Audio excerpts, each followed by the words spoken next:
Hi friends, ఇంట్లోనే boiled పల్లి chat ఎలా తయారు చేయాలో చూడండి. రిచ్ కాల్షియం ఐరన్ ఉన్న ఫుడ్. ఫస్ట్ ఒక బౌల్ తీసుకొని అందులో ఉడికించిన పల్లీలు తీసుకోండి, కట్ చేసిన ఆనియన్స్, కట్ చేసిన టమాటా ముక్కలు, క్యారెట్ తురుము, కొత్తిమీర,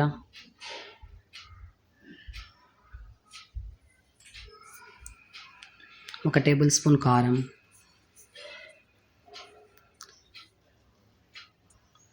టేస్ట్కి తగ్గట్టు సాల్ట్, ఒక టేబుల్ స్పూన్ గరం మసాలా అన్నీ వేసుకొని బాగా మిక్స్ చేసుకోండి. ఒక టేబుల్ స్పూన్ లెమన్ పిండుకోండి అలానే. అంతే. ఓకే ఫ్రెండ్స్, బాయిల్డ్ పల్లి చాట్ రెడీ. మీకు నచ్చితే లైక్ చేయండి, షేర్ చేయండి, సబ్స్క్రైబ్ చేయండి.